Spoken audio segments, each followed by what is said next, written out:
welcome to another episode of the TENERIFE Pod, sponsored by BGR Solutions. I'm Jenny T, your host, back with the boys. Hi, boys. Steve Ballard. Hello. And Chris Elkington. Good. Is it afternoon? It is afternoon. Good afternoon.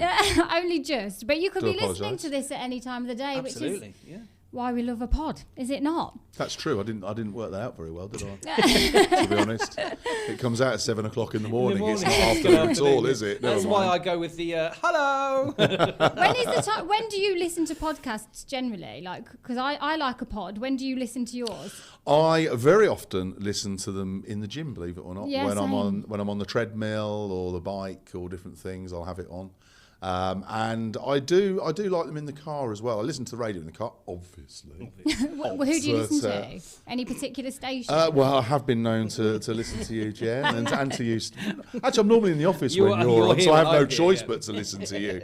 But no, what's your go-to pods? I have a few. So I've mentioned before, I like a true crime. There's one called Psychopedia, and it only comes out on a Wednesday, and I save it for my Thursday session in the gym. So it's like 7 o'clock in the morning, and I've got people talking about being like brutally murdered. Yeah, I have that with Off Menu and the football ones and whatever. But I listen to ours in the gym, and one of the problems is I find myself laughing. At yourself? Well, no, not necessarily at me, but more at you, to be honest, Jen. And I find myself, laughing out loud and people looking at me very, very weirdly because I've got my earpods in. What about you, Steve? I'm very much, Stephen Bartlett is one of my favourites. Oh, Diary of CEO. And Dish, I really like. Who, sorry? Dish, it's called. Is it a chefy? What was the bit? Oh, that was me. Was it? Oh, was it? I thought that was the name of it. I thought that was the name of it. Dish. No. Okay. How would you spell that? Why don't you like Stephen Bartlett? I actually don't dislike him, but there was a podcast a few months ago, and it was just very mansplaining and just very yawn fest. But anyway, we won't go into that. It's not him, it's the guests that he gets on that I quite like. And then there's also High Performance with Jake. I find that a bit boring. I do like the CIA guests that Stephen Bartlett has. Some of those are fantastic. Yes. And some of the secrets. And of course the original, the OG, I think, Joe Rogan has always been good. But to be honest, my favourite number one podcast is the TENERIFE Pod. Yes, of course. It we is. should have said that. Yeah, well, obviously we all listen to it, and so do you. So thank you for being here with us. I want to get straight into something today because there's been still some quite controversial stuff in regards weddings in Tenerife. So I know that we need to touch on this and do a little bit of an update because obviously there's been some stuff shared from our last pod, still some comments. I don't think even maybe listened to the pod, but kind of accused us of saying the wrong things, and which, again, listen to what we said because, some of the accusations were just false. But I think it's interesting, Jen, because you've got the situation where we tried to analyse what happens when a company goes, into insolvency in this situation. And yet you've got people turning around and saying, your information is false, you're out of date, you're this, you're that. And it's like, well, hang on a minute. There is no substance to what you are claiming. And I think this is one of the issues. We've seen it's been in the UK press now, the Irish press. Claire's been named personally, which is ridiculous because it's claims against a company, not her personally. yeah. And at the moment, you've got a bit of a confusion saying the company is still registered as active, even though it's closed and not operating and everything else. Now, I spoke to our legal department this morning to get an up-to-date situation of what happens in this scenario. So I'm now not going to talk specifically about weddings in Tenerife, but I am going to talk about specifically what happens to liquidation or insolvency or bankruptcy of a company here. Yes. All right, because I know, Steve, you spoke about your circumstances in the UK. Yes. So we've seen the newspaper articles, and it's devastating. We agree with that, 100%. But for a Spanish, this is a limited company. So it's a Sociedad Limitada, which is an SL, same as a limited company in the UK. And the insolvency process is governed by the same national Spanish insolvency law used throughout Spain here in the Canary Islands. The process is called a concurso de acreedores and is handled through the commercial courts. Now, people are turning around and saying this is a criminal case now, and it's not even a case yet. Right. It's not officially a case yet. It's not a civil or a criminal case. It is being handled by the Juzgados de la Mercantil, which is the commercial courts, because it's a business. All right? And that's for our province, all right, which is the islands of Tenerife, La Palma, La Gomera, and El Hierro, the province of Santa Cruz de Tenerife. Mm-hmm. Oh, great, because the other province is Las Palmas de Gran Canaria, which is Gran Canaria, Lanzarote, Fuerteventura. But the company is registered in this province. Yeah. All right. Now, there are 3 common scenarios and steps. Step number 1 is pre-insolvency and restructuring. Okay, so if the company can't pay its debts or bills, hasn't got cash flow, can't function, the SL files for insolvency, voluntary insolvency, which is what they put in their post, or creditors force it into insolvency, which is known as necessary insolvency. Now, the commercial court formally opens the proceedings, and this can take between 1 and 3 months. Okay? Now, formal insolvency proceedings then come into place after that period, once it's been accepted, and that can take 3 to 9 months, and then liquidation and closure can take 6 months to 3 years. Wow. Now, after liquidation, the company is dissolved, it's removed from the mercantile registry and ceases to exist. But during step 1, the company will still show, so step 1 was 1 to 3 months, will still show as being active on the mercantile register. Now, if you remember in the article, people are saying, what you're saying is fake, they're claiming the company's filed, it's still showing as active. Yes, because although the insolvency file has been registered in the courts haven't yet opened the case, haven't yet approached the case, haven't yet started proceedings. Yeah. So it will still show as being active. Now, as we said, this can take up to 3 months, even if it's dormant with the tax office. So even if they've notified the tax office to say that the company is now dormant, which that can show in a few weeks, it will still show on the mercantile registry, which is the official register of companies, for Spain and so on. If it's not operating commercially, it will still show as being active. Now, as I said, the tax status itself updates quite quickly once the filing is accepted. But this takes a few days to a few weeks. We're talking that everyone was notified on Friday. You then had a weekend, and everyone was jumping up and down on Monday or Tuesday saying it's still active. It's not going to happen that quickly. At the time of recording this, it's not even been a week since that email went out, as far as we're aware. Absolutely. And, we know everything takes time over here. Yeah. Doesn't matter what you do. Especially with paperwork and that kind of thing. Yeah. But also because there is a system and a process here. Yeah? Now, okay, you can't just apply for the courts to find out the situation. You have to have legal teams who do that. Mm-hmm. Now, we've been approached, as we said before, by some of the brides, and I don't blame them. I understand why, but there is no point jumping up and down, claiming the business is still active, claiming that they've done a runner, claiming that they've left the island. Now, we know that Claire is still here. Yeah. Now, we're not going to say anything that's not already been published or posted, but she is in a legal situation separately, personally. This is a company one, but in a personal situation with her ex-husband over children and can't leave. If Lars, who is the other director, who's a partner, has left the island, he's totally entitled to do so. He's entitled, he can leave the island. No one said he's got to go, because at this stage, there is no proof or criminal proof that any money has physically been taken. Now, what people are forgetting, that as an SL company, it's completely different to being self-employed. Yeah. If you're self-employed, you obviously, the money comes into your account and you can take money out and whatever, yeah? Legally, with a limited company, with an SL company, as I can assure you, you cannot take 1 cent, €1 out of that company without a paper trail. You have to have an invoice. You have to have a nomina. You have to have something that shows the trail of the money.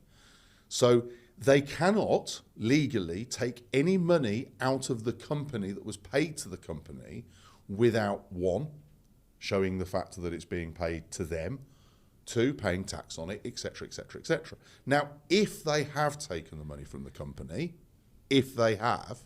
then yes, that will come out at a later date when the court starts the proceedings to show that there is activity that, if you like, is classed as criminal. But at this stage, the brides and the people may not want to hear this, but no, yes, the company is still classed as being active, even though it may not be operating commercially. Two, it's not a civil or criminal case at this stage. It's not a case. It's an application or a file for insolvency and bankruptcy. And as I've just explained by the process, won't actually become a case until those proceedings begin. So technicalities at the moment, even though, like you just said, it might not be what people want to hear, they may not have actually done anything wrong. There's nothing really to accuse anybody of at this moment in time. Well, no, I mean, yes, I mean, it's very easy to accuse people saying, you know, we paid them this and they've gone, they paid this, they've closed. Absolutely. Yeah. Yeah.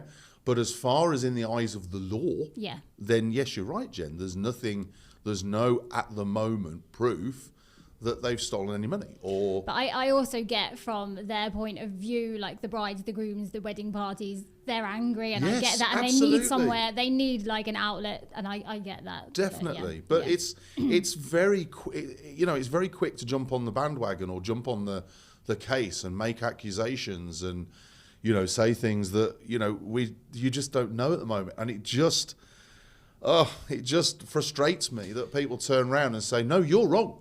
What you're saying is wrong. I've read this. Yeah. One of the brides has told me this. Well, how do they know? How do they know? Yeah.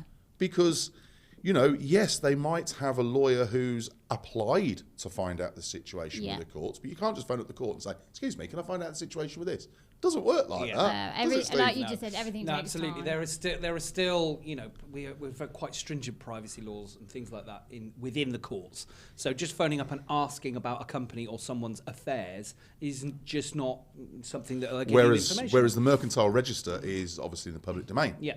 That's something that you can access. You know, your Histor can access that, and you can check out the situation of any company. You can look these companies up online, so it's like it's easy to do. What's the situation? Because you know, if you read, obviously the Facebook, there's a lot of things on Facebook where people are wanting information or are so desperate to find something out, or a lot of people are saying, go to the police station, denounce. Is that got any legs? Would that do anything in terms of going and denouncing someone or a company? That's the process here, obviously, in Spain. And yes, if you think the company has done something wrong to you, it is a way you can denounce it. What I think people are getting confused with is trying to denounce people personally. Yeah. You know, that isn't going to achieve anything because this is a case, or effectively will be a case against Weddings in Tenerife SL. Yes. Which in that email they gave their name, they gave their SIF number, they gave their address, and they gave the court that the insolvency file has been filed with. Yeah. Which is the correct way to do it. So yes, they can, if they want to, they can go and denounce, but realistically, they should have legal representation who's going to apply to the courts as and when the time's ready. But everybody wants stuff now. Yeah. I'm going to say something really controversial here, but to me, I covered the Jay Slater case from day one. Yeah. And I commended his friends at first on how quickly they got the information out there and rode around and got support to find him through social media. But then they all backed off and realised that what they were putting out there was incorrect, and then didn't like the backlash when facts started to come out. And I feel that a few of these people are going to get egg on their face. I'm not saying that they haven't done anything wrong. We don't know, but it looks as though, yes, they have. But you've got to just slow down and take a step back before you start making accusations and selling stories to the papers. And, you know, I mean, there's even, I've been talking to videographers and other wedding planners. There's people whose weddings are 18 months away who are trying to get services for free now because of their situation with Weddings in Tenerife. And you're like, hang on a minute. This pees me off. Sorry? It really pees me off, this, because I feel like, in a way, I feel like there's always good that can come of a negative, and I think that we've already mentioned it, the community's coming together, people that can offer services for weddings. We've all put our names in the hat to say if there's anything we can do. Absolutely, and us as a company. But to think that, okay, because you gave me an example, and I won't mention names unless you think it's okay to, but people talking about, like you say, 18 months away. Oh, well, actually, no, we've already got that. But yeah, if you wouldn't mind doing this free of charge because we have been affected by this, like... The opportunism. What makes you better than because you have got a situation where there are people whose weddings are in June, July, and August. I mean, immediately. Agreed. Yeah, in the coming weekend, months. Yeah. But when you're looking at over a year away, it does seem to be a little bit. But also as well, one of the wedding planners was saying to me that they were talking to one of the couples who said, "Well, I did think it was strange because I hadn't yet received a menu and it was like, well, hang on a minute. You're saying you've handed over 25 grand, yet you haven't got a menu for the meal yet. I mean, I haven't arranged a wedding here, but surely there is a stage where you're going to say, can I have some information, please, as to what's... I guess, but then also, I guess not many people are arranging more than one wedding, or very minimal. Do you know, what's the norm? I don't know. But I think we have to mention, I mean, I know there is one couple who... I think they're the ones who've gone to the Irish press, who they handed over €6,000, paid €6,000. Let's clarify this. If you turned up with a bag and cash, you can wave goodbye to it. Yeah. You know, we're talking here who people who've transferred it, got a paper trail, got invoices, etc. But apparently, or allegedly, paid €6,000 the day before, and then received the email when they were on the plane to say the company is shut. Yeah. Now that's wrong. And it's people like that need the support. Absolutely, because that's wrong. Yeah. They must have known before. Not, Weddings in Tenerife must have known before. Yeah. Okay. Well, I think hopefully we've cleared up the fact that we're not defending anyone. We're just pointing out how it works here and stuff. Let's. And also, Jen, again, to the people who keep contacting me and saying you're not writing anything because they used to advertise with you. Absolute bullshit. I mean, I could turn around and say, really? We've just lost one of our biggest advertisers. I'm not going to say that. But at the same time, we will do something. But when the process starts and when the facts come out. When there's facts to report, they will be reported. At Correct. the minute, it would just be a load of Facebook posts, wouldn't it? I'm sorry, we're not the sort of people who just write conjecture for the sake of it. It's got to be based in reality. Yeah. Okay, well, let's wrap that up. If we do hear any more, obviously, on the pod, you will find it out. I've got to get into something, sorry, but this is quite a serious pod at the moment. Something that's breaking news today. So whilst I was on air this morning, it's come out that there's been something horrendous happen in Veronicas, and it's heartbreaking and it's awful. And I think the UK press have already got onto it. Yeah. It's been posted already on the Canarian Weekly. Do you want to give us a bit more detail about what's happened? Well, basically there was an incident in Veronicas last night where there was a fight between British tourists. And unfortunately, one of them has died as a result of it after they class it as a blow to the head, whether he fell on the floor, had a kick in the head, or whatever the reports are, that he was on the floor and repeatedly kicked. Yeah. And it's a 37-year-old British man who's been confirmed as losing his life, and a 23-year-old Brit who is in custody. Now he was actually held, and this is one of the things I wanted to talk about. He was actually detained, if you like, by uniformed security employed by the clubs or by the venues down in Veronicas until police came. And the reason why I wanted to say this is, as soon as people see the word Veronicas, we know the British press are going to get on it. We know everyone's going to jump on it. We know everyone's going to say close it. We know everyone's going to say it's full of this, that, and the other. Now, the business owners down there have all grouped together, come together to employ uniformed security 6 hours a night, 7 days a week, from 11 o'clock at night till 5 in the morning. it's cost them fortune. I mean, we're actually talking to a couple of club owners about them coming on here to talk about it because they're trying to clean up the area. It's about $4,000 a month each That's club. crazy. All right, and there's 8 to 10 security. So far, they've managed to stop the guys selling the balloons and gas canisters, which were all over the floor, which are a very quick high that kids are into these days. They've managed to drive out the pickpockets. The ladies of the night have moved on, and obviously they're trying to target the drug dealers. They've got the support of the town council and of the local police, because it's the local police who are involved in, if you like, the safeguarding of it, because obviously it's municipality, so it's the local police of Verona. But they don't have the manpower to be there all the time. So they're very supportive of the clubs doing this. And, you know, especially ahead of the World Cup, Veronicas has got a bad image, and some people, you know, some of these guys have got a huge investment down there for the clubs they've got and refurbs and everything else. So they're trying to clean up the image and the area, because it is one of the biggest, obviously, nightclub or nightlife areas in the whole of the Canary Islands. And something like this, obviously, which is devastating, happens, but it's nothing to do with what people will automatically jump on and say, drugs, pickpockets, prostitutes, etc., etc., etc. And I just think it's devastating. I mean, I've been going to Veronica. I first went there when I was 18 in 1988 on holiday with Club 1830. I used to work down there. Used to DJ down there for a long time. And, you know, yes, it's changed, but so have I. I'm 55 now. I don't particularly want to go down there anymore. But, you know, I feel for the family, obviously, of the victim. And, you know, it's terrible. But how are we supposed to... This is tourist to tourist. So how are we supposed to help clean up... How are they supposed to clean up their image when something like this happens? It's...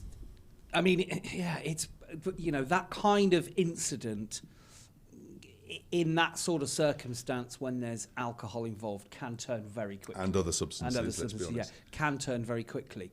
And you could immediately start banging the drum for, if they weren't drinking so much or taking drugs, it wouldn't have happened. Therefore, if you just closed the place, it would be so much easier. Listen, I have to commend the club owners for taking a stand against, as much as they can, any sort of criminality in that area, because, as you rightly said, they've got tens of thousands, even millions of euros invested in these businesses. It is a business. Whether you like it or not, whether you like, you know, nightclubs or whatever it is, they exist all over the world, and they will continue to exist and provide late night entertainment. I think it's interesting, Steve, because you said to me it's only what happens in the centre of Liverpool or Cardiff or wherever, Manchester, every weekend. And I think what people forget is down there in the summer is like a city centre 7 nights a week.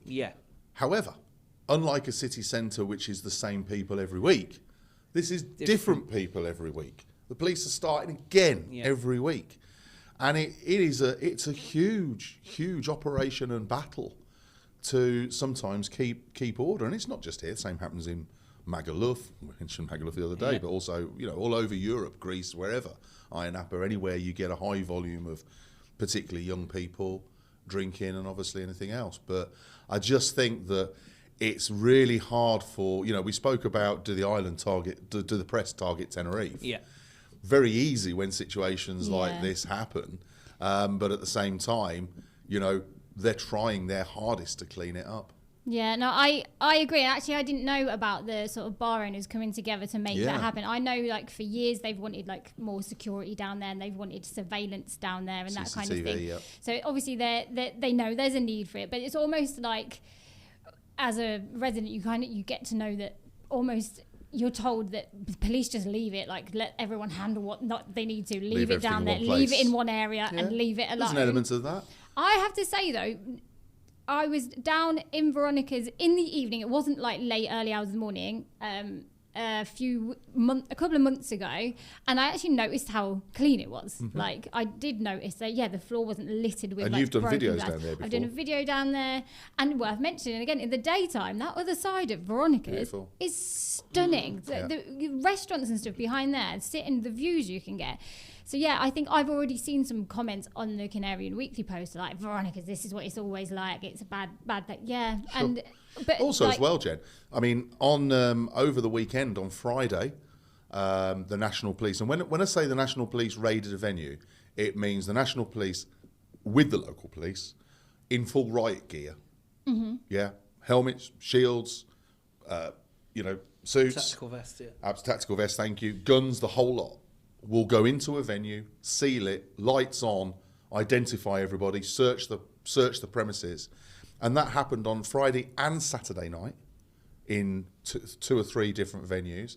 Then also in a different place, but St Elmo in Los Cristianos. Yeah. I know that Rejoices was one of them because I spoke to the owner of that. He told me himself, Andy, and also the Italian club next door. What is it they're looking for? Anything specific? Primarily drugs. Right. Yeah, it's whether or not they've had a tip-off or something, or then primarily it's related to the National Police are brought in when it's drug-related. Yes. Yeah, okay. Whether or not they found anything is a completely different story. But also on last night when this incident happened around about 1 o'clock this morning, at 1:30, all venues were shut. Now, it says on the Spanish press they were shut temporarily. No. It was shut for the night. Night over. Yep. Lights on, everyone out. And that was the police's every venue call. closed. Yeah, absolutely, absolutely. And again, I was talking to another one, and they reckon, it could happen for another couple of days. They might be shut for a couple of days, some of them. Okay. But, obviously, they are after short-term loss, long-term gain. They want the place cleaned up as much as we do for the image of the island, and the punters do for their own safety. Absolutely. Yeah, and I think, like you said, it's a good point. The World Cup's coming. Like, if you're coming over, you can have a great night in Veronicas. It can be the best place. It can have the most amazing atmosphere, but you've got to bring it. If you're bringing that kind of anger. Okay, but here's a question for you. Here's a scenario for you. I'll talk to you about this, Steve, because you're probably more into football than Jenny is. Oh, I don't know. When it comes to the World Cup, I get quite into it. I might be uneducated, but I get a bit involved. Yeah. Because it's in, America, Mexico, and Canada, some of the games are quite late. Yeah. Now, I know two of the Scottish games are on at 2 o'clock in the morning. Right, Scotland's first game versus Haiti is a 2 a.m. kickoff. Now, it's a midweek as well. It's not a weekend. And there's not too many bars that have got the licence to show that till 4 o'clock in the morning. But guess where they have got a licence where they can show that? Ooh, I want to say Veronicas, yeah. Now, that means you're going to have groups and groups of rival football fans from different countries in one place drinking. One team's going to win, one team's going to lose. Is this happening pre-World Cup to clean the place up before it happens? I don't know. I'm not a conspiracy theorist, just asking a question. But, it is something they've got to take into account, isn't it, Steve? Absolutely, because there will be, in particular, people who've booked their summer holidays to come here anyway. And we know Scotland and England, for example, as football fans, both have a vested interest in the World Cup. Sure. The World Cup is on. People will be They're not playing each other yet, by the way, Jen. It's not. It may happen, depending on how far England or Scotland gets. So there could be that situation. It's an unusual one because you're talking about rival football fans. I mean, I can't imagine there are too many Haitians coming to watch Scotland versus Haiti. But I get what you mean. I get the meaning of. But it's not that. It's people. It's you're talking about the powder keg of groups football. of people. Absolutely, yes, and not just that. It's people, absolutely. say Scotland lose, it's going to be the English fans winding them up, or the Welsh fans winding them up. And actually, we have seen it before during the Euros, and I think during the last World Cup, there was a lot of people around in the area, and you do get that slight intimidation of a load of people wearing England football shirts. Of course you do. Or Scottish. Hey, listen. So I understand. Listen, I can go back 30 years to there being problems in Veronicas. Yeah. When I used to work down there and everything else. I mean, anybody who's my age who's lived here a long time will certainly remember the time when the police went in. There was mass brawls in the streets outside the front. And I'm talking there was like 500 people fighting. It wasn't a few people. And they literally, from the Tenerife Sol end, with riot vans, dogs, shields, everything, closed everywhere, and they pushed everybody onto Troya Beach. Wow. Yeah, up the road, past where Papagayo is now, because it wasn't Papagayo at the time, it was Soul Cellar, and onto the beach. Yeah? And do you know what happened? It disbanded. Everyone kind of was on the beach and went, what are we doing here? Yeah.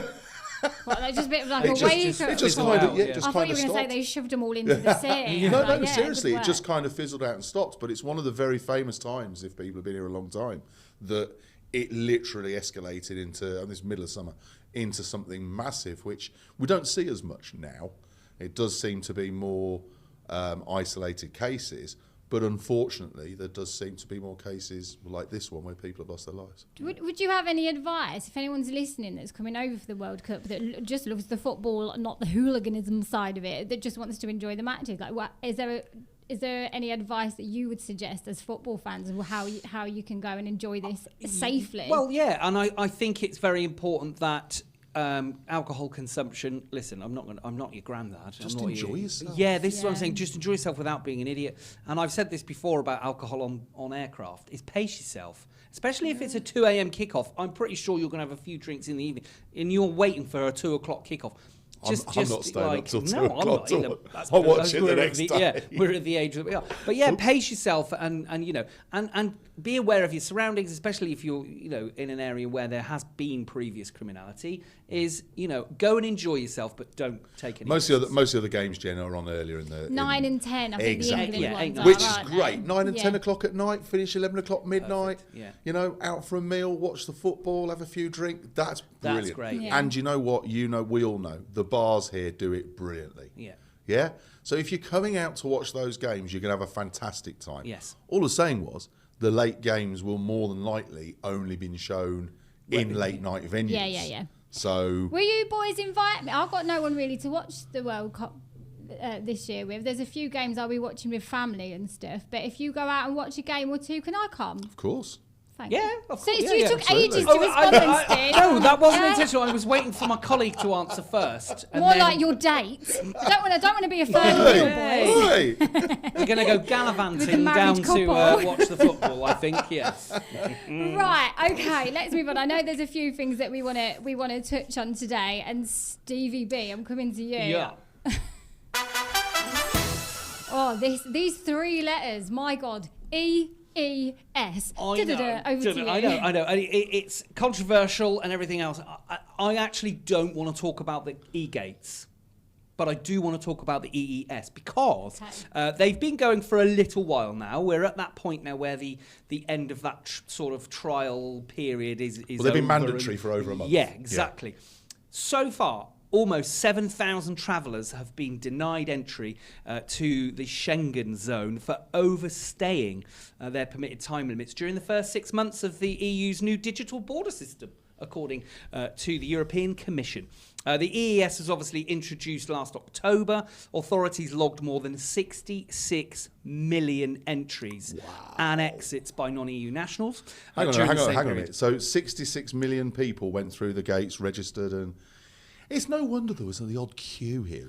Well, it might actually explain why When you kind there's of so think much. of the grand scheme of things, it actually kind of makes sense, doesn't it? 66 million, yeah. So of those refusals, roughly 7,000 involved travellers were identified as overstayers. So That way just they were in layman's terms, refuse entry. So like what, they're at the airport and they Can't go in. They were turned what away. happens then? You're sent home. Just don't go. Okay, so there's not a case of like when you try and book a flight that you can't get. Not at this stage. no. That Okay. will happen in the future with the ETIAS. Yes. Right. Okay. So until that's brought in, you'll book your flight as normal, thinking everything's Yep. hunky-dory. You'll get to the EES gates, and that's when problems will start. I think, Jen, what's interesting is this has happened before, and this was when we've written, just advising people, even though obviously people have gone, oh, this is old news. This is when we've advised people saying you could get asked questions about return flights, where you're staying, have you got enough money for your holiday, etc., etc., etc. Now, obviously, all these questions are now as part of the digital registration. The difference is that the EES gates will partly here to control the 90-180 days. Yes. So not just this. So this situation is where people may have exceeded their 90 days or they haven't given enough time to re-enter. All right? However, it's also for people who are already here. When they're leaving, yeah, if they've been here over 90 days, they will flag up. And what happens then? Okay, well, you're deported. That's a real. But you were going home anyway. No, but what happens is you get banned for up to 5 years. Oh wow! Okay. And you get a fine. And if you're a repeat offender, I think it's 10 years. Yes. So let me go through this. So if anyone is in that situation where you have overstayed, let's assume someone's overstayed. Could be genuine reasons, might not be, could have miscalculated. Right. If you have overstayed your 90-day allowance in Schengen, your immediate priority is exit the zone as soon as possible. Correct. Carry all proof of impending departure, such as booked flight tickets. Leaving voluntarily is treated far more leniently than being caught living illegally. When you go through passport control to leave, border agents will scan your passport and they will spot the overstay. So, items that you should have with you: your original return ticket. If a missed flight or cancellation has caused the delay, that will help your case. Any medical documents or proof of emergencies will also help. Preparing for the immediate consequences. Depending on the specific country you're departing from, you may face fines. You will likely be fined at the airport. Fines vary by country, anywhere from €500 to €600, and must often be paid on the spot before visa approvals. Entry bans as well. Overstays of less than a few days are sometimes met with leniency, if you've got a valid reason. However, overstays of weeks or months will currently result in a ban from re-entering anywhere in the Schengen zone for 1 to 3 years. And then if you're a repeat offender, you get more. Once you leave, you cannot simply return the next day. We know this. The 90-180 rule means that you can only spend 90 days out of every 180-day period in the Schengen zone. If you've maxed out your time, you must remain outside the zone for a full 90 days. So basically, fess up. If you're here as an overstayer, you must leave. Own it. Otherwise, it's going to get worse. And the difference is that leading up to this, people have gone, I stayed longer. They didn't really mind. All right. Before the EES gates, before the E gates, we knew it was coming. The 90-180 rule was in, but obviously it was still manual stamping. They let you. Yeah. They were happy to have you here and still would be happy to have you here. Now they don't have a choice. Yeah. And this is, again, why when we talk about Greece being told they've got to use the gates, it's EU directives. And it's an EU central database. So the EU can see if you're, centrally can see if you're overstayed. Even if you try not just here. Exactly. So they have no choice. They have to. Yeah. They have to implement these restrictions. And you can't sort of take the mickey and go, that's all right. It was France, and now I'm going to Spain. Doesn't make any difference. Schengen is Schengen, and if you're within that zone, those details are in the system. It's really good information, actually. Thanks, boys. I feel like I've been educated a lot like that, and I will make sure that my family do not exceed any 90 days. I kick them out after a week anyway. Absolutely. And they told me they're happy to go home after a week. I'm after usually kicking people out by then. Also, I just have to mention as well, please, I'm still seeing this so many years after, I guess it is, passport expiry dates. Yeah. Right, now your passport expires 10 years after its issue date. Yeah. Not whatever's extra. Yeah. Because that extra day is if you renewed your passport 6 months before, they used to tack the 6 months on. So when you check your passport date, check the issue date and go 10 years from the issue date. Really also, important. Steve, talking of the EU and Europe, what's your thoughts on no more plastic sachets? Do you know what? You might want to explain what's going on. Yeah, so from August, about the middle of August. Do you like a crusty sauce bottle? I'm going to say no.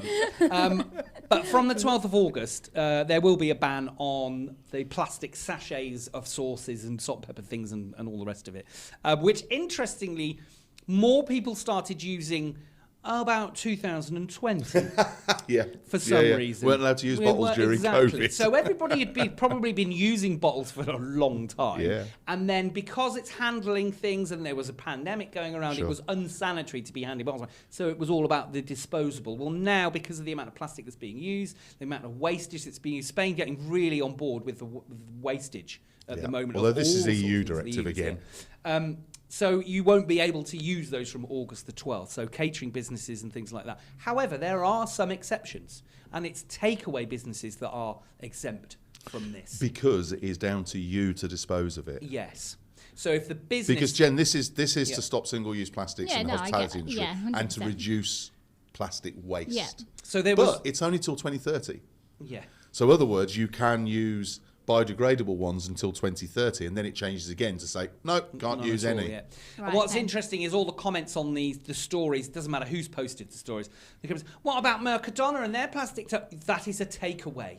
If you are buying something to remove it from the premises to eat, that is a takeaway. So sachets and things like that are still allowed at the moment. What you can't have anymore is if you're sat in a bar, restaurant or a cafe and they bring out the pot with all the different sauces to be honest, vinegars they're not that and whatever. sanitary anyway. Like, I'm going to take. I could never open them. But that's what I was about to say that. So my kids will be like sticky fingers. They've like mushed up a chicken nugget. They'll try and open another. They can't open it. It goes back in their thing. They're gross anyway. I know. I was in a restaurant. Won't mention which one. It was in Fanny Bay though, and I was eating fish and chips. And the only time I ever have vinegar is on fish and chips. I'm not really a vinegar fan. Yeah. So the malt vinegar was in a sachet, and I went, and the malt vinegar was all over my hands. It was all over, and the smell of malt vinegar to me is just not nice. But I smelled it for the rest of the day. I'll be honest. I was like, I really would have preferred like a Sarson's bottle just to give it a little. Salt and pepper sachets wind me up more than sauces. I find them so unnecessary. 10 of them. But I find there's not enough in them. I find them so unnecessary. It's actually salt and pepper is really interesting because it's less than 2 grams. But also they're paper most. It's not even a pinch. Also, salt and pepper pots, they're the opposite way round, aren't they? To the UK. Yes, yeah, they are. Yeah, they are. So the one hole is pepper and the multiple holes is salt. Yeah. But where do you stand, Steve, on some of the accusations, some of the comments online, where people say this means that bars will fill Heinz bottles with fake, cheap sauce? Well. I have something for you. Dr. Steve will speak. And Chef Steve will speak at the same time, actually. Wow. Dr. Chef Steve will speak. So Heinz, very clever people. They have a label on their Heinz 57s, all of them, that is a specific colour. It should match the colour of the sauce in the bottle. If it doesn't, that's how you know you've been fobbed off with a cheap alternative. I knew I was about to learn something interesting then. That's amazing. What about when they do the green ketchup and pink? Do you remember when they brought out pink Barbie ketchup? I can't imagine too many catering businesses going with the Barbie pink ketchup somehow. No, it's a valid fact though, isn't it? It is. Because obviously people are saying, well, you go to a bar, they've got bottles of Heinz, but then you taste it and it's obviously country range. Some the catering really equivalent. Cheap Mercadona crap, Absolutely. Let's be honest. So those bottles are have a colour coding on the Where do you stand on the big catering ones where you do that and you get a little like paper ramekin, ramekin, Steve. Yes, it's like you do in KFC or Burger King. The sauce pots, which are the biodegradable cardboard, sort of they're pressed cardboard. I don't mind them actually. I'm okay with that. That for me works. So it's not going to be difficult for bars or restaurants. I don't think so. The only problem with all of this issue, and you've said it before about crusties, cleanliness. These things have got to be kept clean because particularly ketchup carries a really heavy amount of sugar, which means that it does get. Yeah. So it would be up to, and I think it will be the sign of the good venues or the people who are taking care of it that they're having clean bottles, or somebody is there to make sure that those bottles are used properly.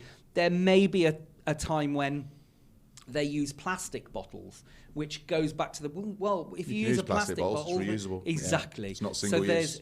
Not single-use plastic. I've got one last thing to say, and my favourite comment, I don't know who it was, was I'm gutted by this because I love stealing the sachets. I've seen more than one person say that. We've got, they said we've got a holiday home and we pinch all of ours, all the HP and all the guy in the eye. I thought it was great. Well done. Yeah, keep them in the fridge for a bit. I had to chuck a load of mine out because they'd gone off because you never actually use them. Right, I know that we want to touch on one more thing news-wise. Yes, you do. Community fees. Yeah. This is going to affect not only residents, holiday makers, like people that own holiday homes. Yep. It can affect so many people, renters, buyers, tellers. If you don't own a property over here, one thing you will learn if you do, or when you look at one or when you buy one, is that if you buy an apartment on a complex, yes, you have to pay your mortgage. If you get a mortgage, you've got to pay your bills, but you also have to pay a community fee. Yeah. And, sometimes those community fees can be, 100 quid a month. Sometimes they can be 200 quid a month, depending on where you live, what area you're in, how the upkeep of the complex. And that's what it's for, the upkeep of the complex. If there's a pool, like the pool cleaner, the community gardener, areas. Just keeping it clean, tidy. Absolutely, that's what it's for, painting or the rest of it. Yeah. And one thing I know more than anything, from one, having been here a while, two, my father being the president of a community on Windsor Park for a few years, and three, just from talking to people, is the one thing people moan about is their communities. Yeah. Whether it's the community they're moaning about or it's people who haven't paid their community fees. All right? Yes. Because this is a real bugbear. You can talk to anybody and they'll say there's people in our complex who owe $5,000, 10 grand, 15 grand, haven't paid 5 years, this and that. Now, the current law says that if after 15 years, if no legal action has been taken place or been completed, they get written off. Not the whole amount, but the one that's matured at 15 years.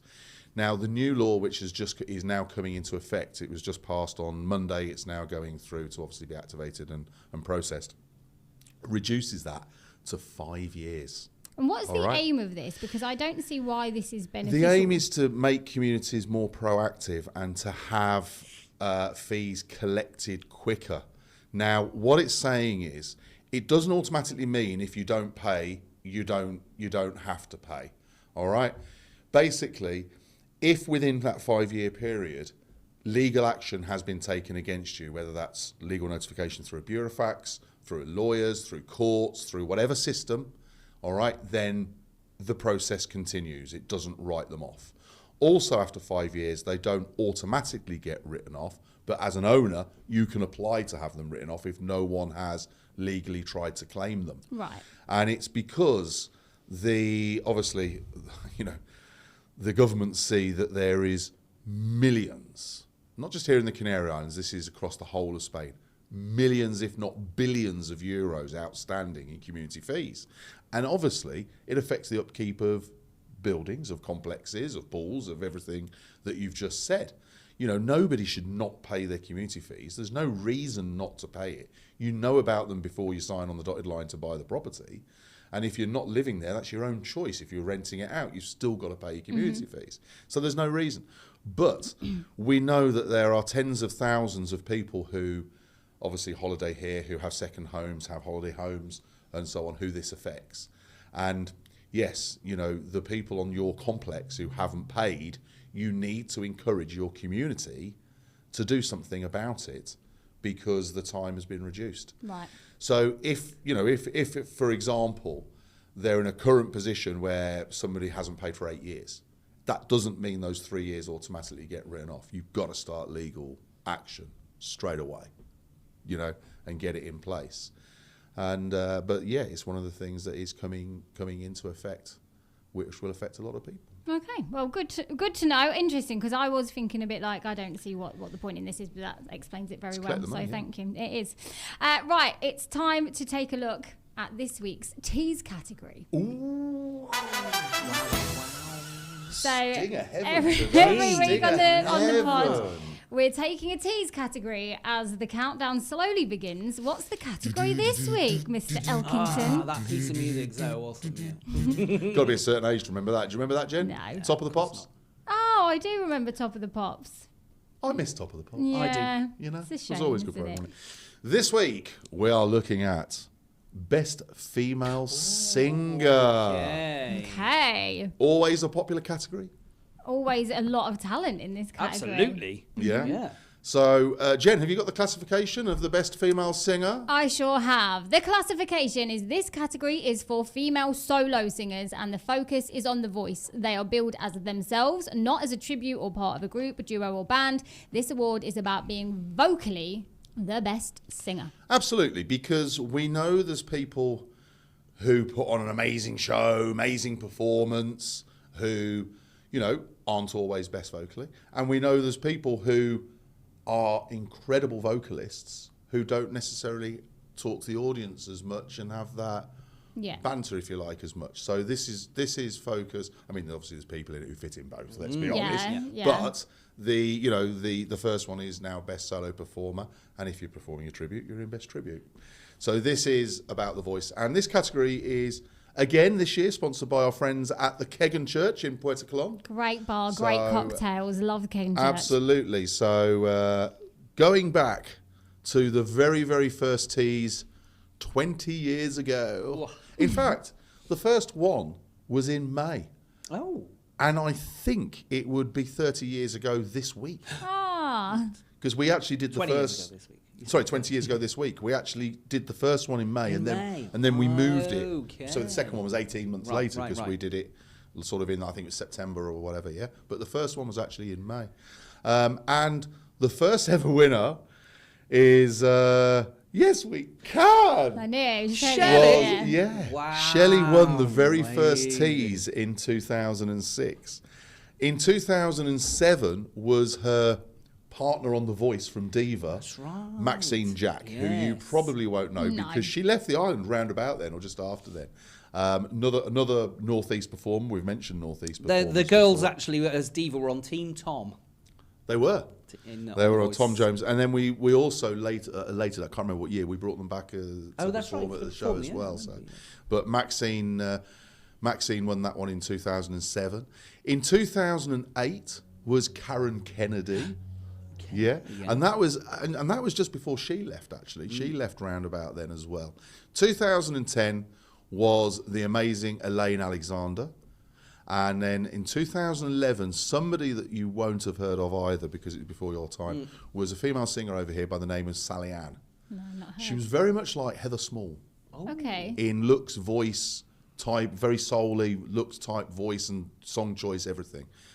She was fantastic, and she won in 2011. Prouder. She was very proud, yeah. That was the Heather Small gag, don't worry about it. I got it. I got okay, it. I didn't laugh because it wasn't that funny. All So. right, okay, carry on, Chris. Okay, thank you. In 2012, Elaine Alexander won. In 2013 was Helena Campbell, still on the circuit.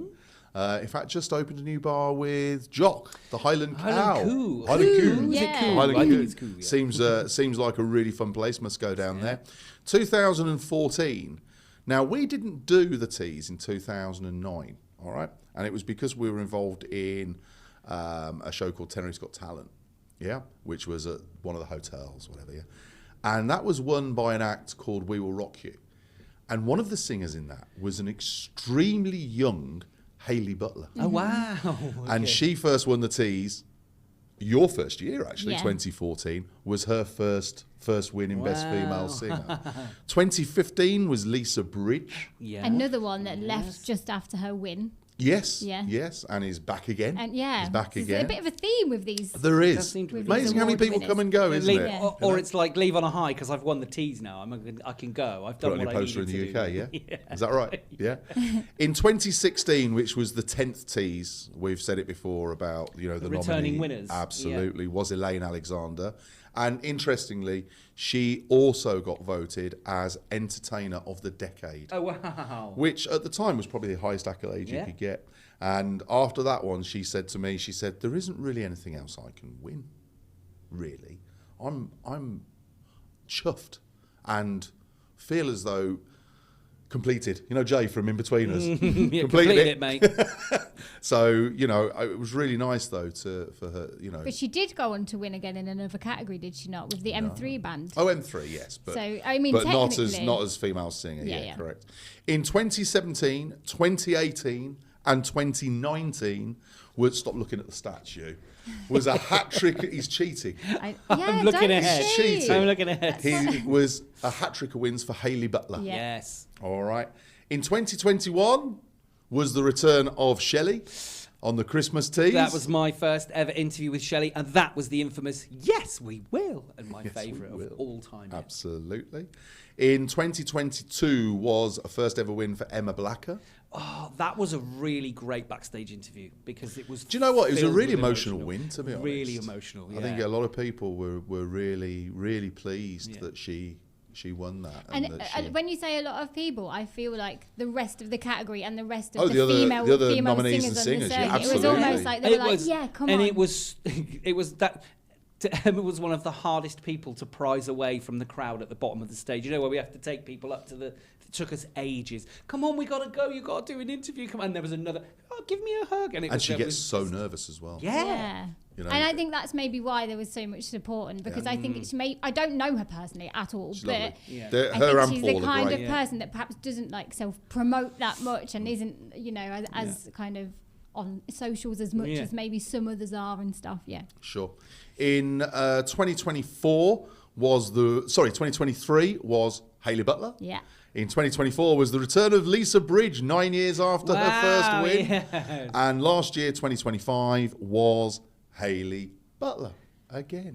Do you reckon 2026 might see a return of another art? Like, Well, I'm who's going to ask. gone and- I'm going to give you the stats, yeah. Jen, because Okay, Steve's 'cause cheated. Steve knows them already. We know if we take him to a pub quiz, he's going to be a bit of a cheaty Petey. Unlikely. I don't need Google. I am Google. When I was a TUI entertainer, Why were you just looking at the answers because then? I was interested to see. you'd be a cheater, bogey eater. No, I wouldn't. Yeah, he is. He is. Right, He is. Go Without on. the cheat bit. Quiz me. So there's been 8 different winners Okay. in 18 teas. All right. Who holds the record for the most? Hayley. How many times? Or 6. 6. Correct. That's Well 'cause- done. well done, Jenny. You can count. Elaine Alexander has had 3 in this category, and Shelley and Lisa Bridge have both had twice. Okay. An interesting fact for you: the biggest gap between wins. Oh, between like a repeated win. Yeah. 7 years. No, we said Lisa was 9. Oh, sorry. Yeah. 9. Shelley's 15. Oh, wow. Of She course, won from the very in first one to the 2006 to Christmas one. 2021. Yeah, of 15 course. years. My goodness. Not that we want to show her age. And interestingly, the last 2 years have had the same 4 nominees, I remember which saying has been about Hayley Butler, Lisa Bridge, Emma Blacker, and Karen Kennedy. that. Because what has the potential to happen this year, that could happen again, couldn't it? There's Well, nothing, the public- there's no the public reason. decide who's there's nominated. no reason that couldn't be the 3rd year with the same. I'm surprised Shelley hasn't got in there the last yeah, couple of years. yeah, I am. But obviously, it's the residents who nominate, and that's, everything's transparent. So and if let's say if the same four girls Sing off. should I just reckon let's just do a fight to the death. Don't you reckon? Oh, I was thinking We're in a like- medieval castle. Give them swords. Let's have them have it out. I think that'd be great. No. Quite sick. I was thinking more like put them together and make a Little Mix tribute. Oh my goodness! Actually, there was a few times where those girls have sang together for whatever reason in a charity thing or whatsoever. Absolutely. You put those 4 together, I think that would be Powerhouse. and the harmonies would probably be out of this world. So do you reckon we could have it as a live category Yeah. with all 4 of them individually, but then bring them together for That a would be song amazing. for a song before the vote together? Yeah. Incredible. What do you Great reckon? idea. Great Do idea. you reckon that would work? And I Yes. think they'd be up for it. I I mean, think- I I don't want do. to put words in their mouth or just decide for them, but I think they'd be Question. up for it. What do we do if one of them isn't nominated and it's someone else? Ooh. Do it anyway? Do it anyway. Yeah. Do it anyway. Yeah, why not? Well, do you know what? I mean, the last couple of years we have done variety, if you remember, because we had the Arte Spectacular, we had Tenerife dance shows, and Roxy, who won it, of course, with their 15-minute, or 18 minutes if you're Roxy, segment, which was amazing, though, wasn't it? Brilliant. For Wicked.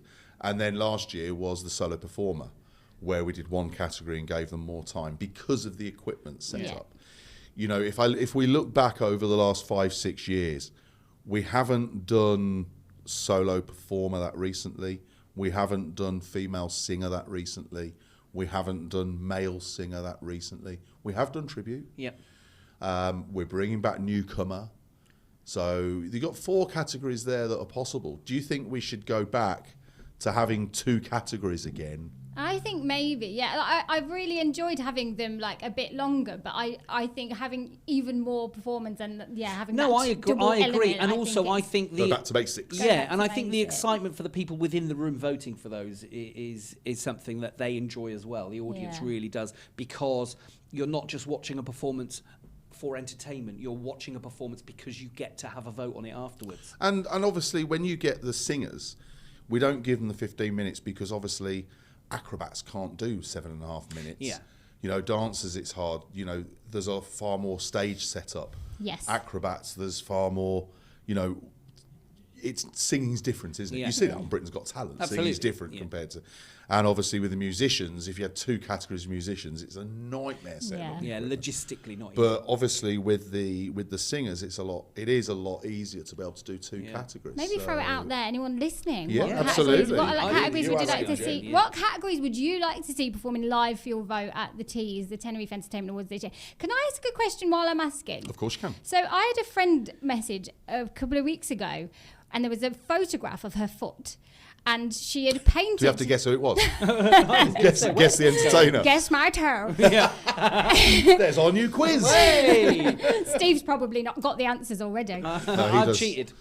She'd had to colour in her toenail with a lipstick because she had her toenails painted red, and basically one had chipped, and she'd coloured one in red with a lipstick, and she was like, "Girls, can I get away with this? I'm working tonight." She's a singer on the circuit, and we were all like, what on earth are you doing?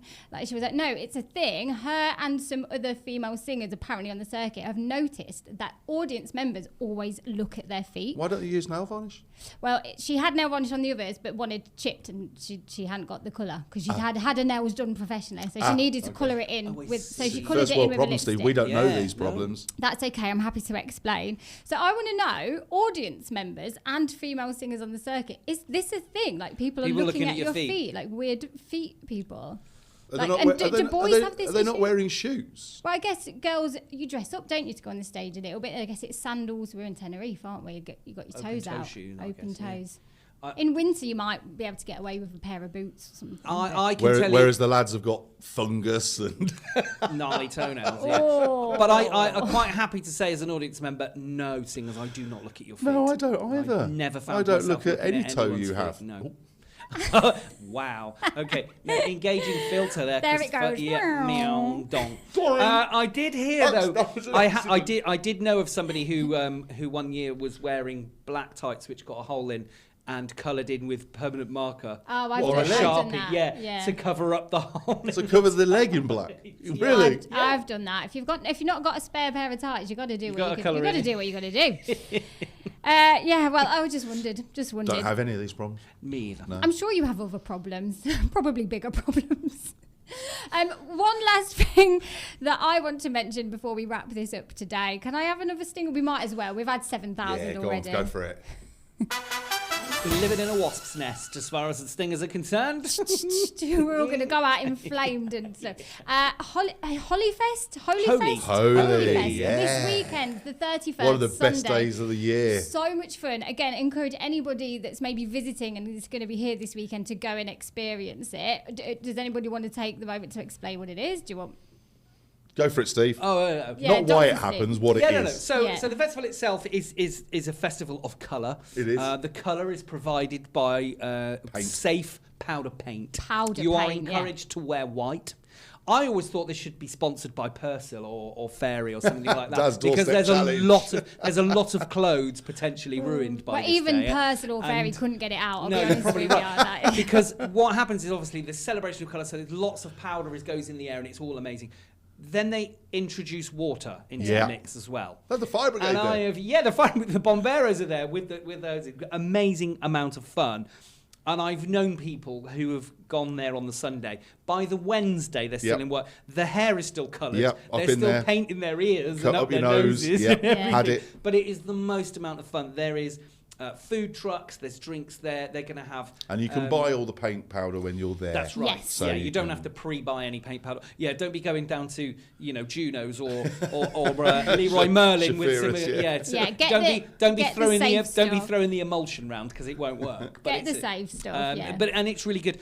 And also to say as well, if anyone's coming, you can take kids there as well. Yeah, there's a kind of kids zone with like a inflatable water slide and like inflatables DJs and that on kind of and thing. all that sort of Yeah. And it's just like people just come up to you, throw paint in your face. You don't know them, you throw a bit of paint back. It's That's lovely. right. It's brilliant. And it is in the car park, I want to say, Yeah. which is behind the Aqua Spa, Aqua Mall, Yeah. which is near the Hotel Playa Real. And it's right next to the TF1 motorway. Yeah. And if you're on holiday here and you're not going, and you will notice it because you will see people walking along the side of the road and you're like, wearing what? white, Just covered in, head to toe, caked in different if you colours. do go, take a before and after picture.